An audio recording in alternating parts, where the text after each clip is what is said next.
Welcome to my channel. ಇವತ್ತು ಒಂದು chicken ರೆಸಿಪಿಯನ್ನು ತೋರಿಸ್ತಾ ಇದ್ದೇನೆ. ನಾನು 1 kg ಆಗುವಷ್ಟು ಬಾಯ್ಲರ್ ಚಿಕನನ್ನು ತಗೊಂಡಿದ್ದೇನೆ. ನಂತರ ಒಂದು ಬಾಣಲೆ ಬಿಸಿಗಿಟ್ಟು 1 ಚಮಚದಷ್ಟು ಎಣ್ಣೆಯನ್ನು ಹಾಕೊಂಡಿರ್ತೇನೆ.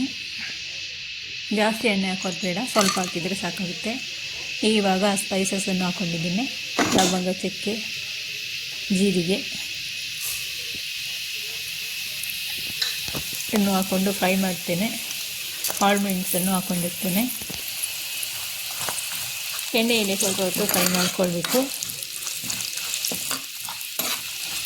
ಹೊಸದಾಗಿ ವಿಡಿಯೋ ನೋಡುವವರು ಸಬ್ಸ್ಕ್ರೈಬ್ ಮಾಡಿಕೊಂಡು ವಿಡಿಯೋ ವಾಚ್ ಮಾಡಿ, ನಿಮ್ಮ ಫ್ರೆಂಡ್ಸ್ ಫ್ಯಾಮಿಲಿಗೆ ಶೇರ್ ಮಾಡಿ. ನಂತರ ಒಂದು ಶುಂಠಿ ಪೀಸಸನ್ನು ಹಾಕ್ಕೊಂಡಿದ್ದೇನೆ. ಬೆಳ್ಳುಳ್ಳಿ ಎಸಲನ್ನು ಹಾಕ್ಕೊಂಡಿದ್ದೇನೆ, ಸಿಪ್ಪೆ ತೆಗೆದು.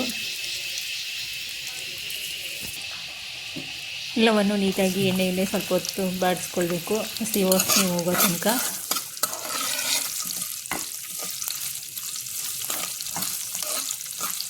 ನಾನು ಮಾಡಿರುವಂತಹ ರೆಸಿಪಿ ನಿಮಗೆ ಇಷ್ಟ ಆದರೆ ಒಂದು ಲೈಕ್ ಮಾಡಿ.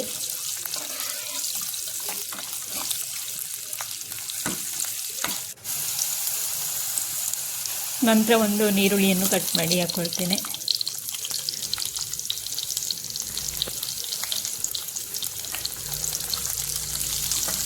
ಒಂದು ಟೊಮೆಟೊ ಹಣ್ಣನ್ನು ಕಟ್ ಮಾಡಿ ಹಾಕ್ಕೊಳ್ತೇನೆ ನಾನು.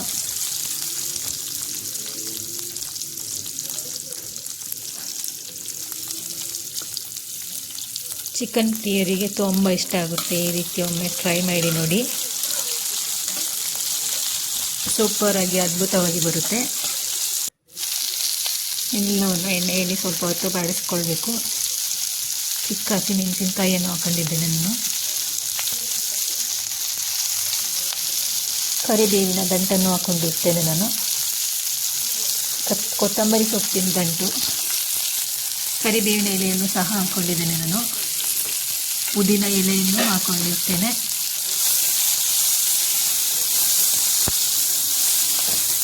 ಎಲ್ಲವನ್ನು ಸ್ವಲ್ಪ ಹೊತ್ತು ಫ್ರೈ ಮಾಡ್ಕೊಳ್ಳಿ. ನಂತರ ಒಂದು ಮಿಕ್ಸಿ ಜಾರ್ ತಗೊಂಡಿದ್ದೇನೆ. ಇವಾಗ ಮಸಾಲೆ ಎಲ್ಲವನ್ನು ಫ್ರೈ ಮಾಡಿರುವ ಮಸಾಲೆ ಹಾಕ್ಕೊಳ್ತಾ ಇದ್ದೇನೆ. ಚೆನ್ನಾಗಿ ಆರಿದ ನಂತರ ಹಾಕ್ಕೊಳ್ಬೇಕು, ಬಿಸಿ ಇರುವಾಗ ಹಾಕ್ಕೊಳ್ಬಾರ್ದು.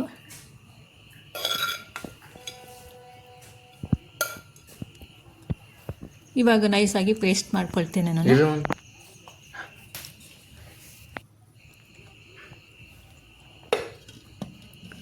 ನಂತರ ಒಂದು ಕುಕ್ಕಿಂಗ್ ಪಾತ್ರೆ ಬಿಸಿಗಿಟ್ಟು ಅದಕ್ಕೆ ಎಣ್ಣೆಯನ್ನು ಹಾಕ್ಕೊಳ್ತೇನೆ. ಒಂದು 4 ಚಮಚದಷ್ಟು ಎಣ್ಣೆಯನ್ನು ಹಾಕ್ಕೊಂಡಿದ್ದೇನೆ.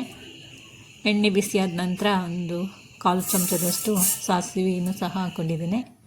ಸಾಸಿವೆ ಸಿಡಿದ ನಂತರ ಕರಿಬೇವಿನ ಎಲೆ ಹಾಕ್ಕೊಂಡಿದ್ದೇನೆ. ಇದು ಸಾಂಬಾರು ಪುಡಿ ಹಾಕ್ಕೊಳ್ತಿದ್ದೇನೆ, ಒಂದು 3 ಚಮಚದಷ್ಟು. ಇದು ಕೆಂಪು ಮೆಣಸಿನ ಪೌಡರನ್ನು ಸಹ ಹಾಕ್ಕೊಂಡಿದ್ದೇನೆ.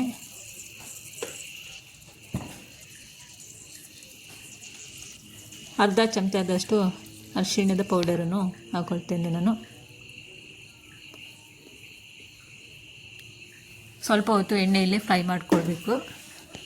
ತುಂಬ ಫ್ರೈ ಮಾಡೋದು ಬೇಡ, ಸೀದೋಗಷ್ಟು ಲೈಟಾಗಿ ಫ್ರೈ ಮಾಡಿಕೊಂಡ್ರೆ ಸಾಕಾಗುತ್ತೆ.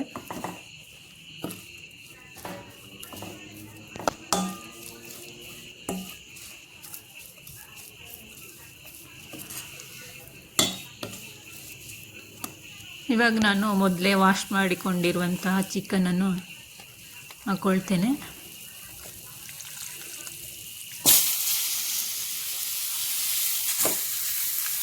ಬಾಯ್ಲರ್ ಚಿಕನ್ ಆದ್ದರಿಂದ ಬೇಗನೆ ಬೇಯುತ್ತೆ.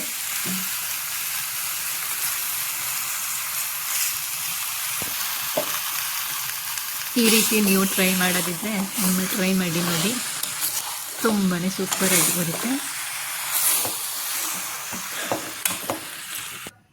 ಎಲ್ಲವನ್ನು ನೀಟಾಗಿ ಮಿಕ್ಸ್ ಮಾಡಿಕೊಳ್ಬೇಕು. ರುಚಿಗೆ ತಕ್ಕಷ್ಟು ಉಪ್ಪನ್ನು ಸಹ ಹಾಕ್ಕೊಳ್ಬೇಕು.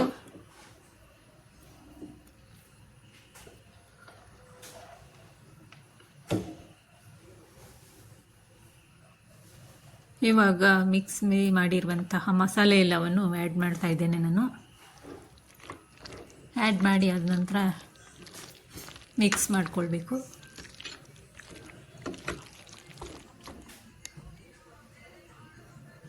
ನಿಂಬೆಹಣ್ಣಿನ ರಸವನ್ನು ಸಹ ನಾನು ಹಾಕ್ಕೊಳ್ತೇನೆ.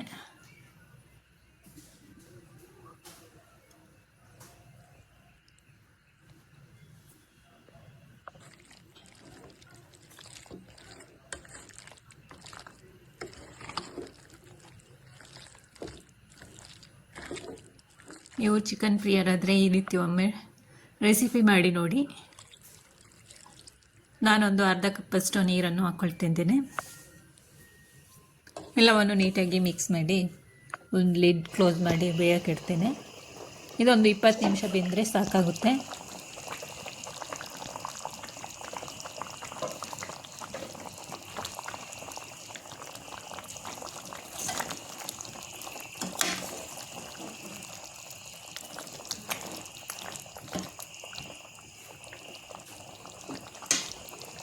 ನಂತರ ಇದಕ್ಕೆ ಕೊತ್ತಂಬರಿ ಸೊಪ್ಪನ್ನು ಹಾಕ್ಕೊಳ್ತಾ ಇದ್ದೇನೆ.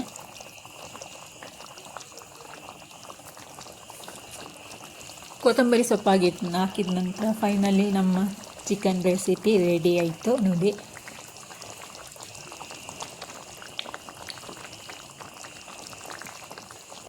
ಇದು ಗೀ ರೈಸ್ ಜೊತೆ ಪೂರಿ ಜೊತೆ ತುಂಬ ಒಳ್ಳೆಯ ಕಾಂಬಿನೇಷನ್ ಆಗಿರುತ್ತೆ. ರೈಸ್ ಜೊತೆನೂ ಸೈಡ್ ಡಿಶ್ ಆಗಿ ಸರ್ವ್ ಮಾಡ್ಬೋದು. Thank you for watching. ಎಲ್ಲರಿಗೂ ಬಾಯ್.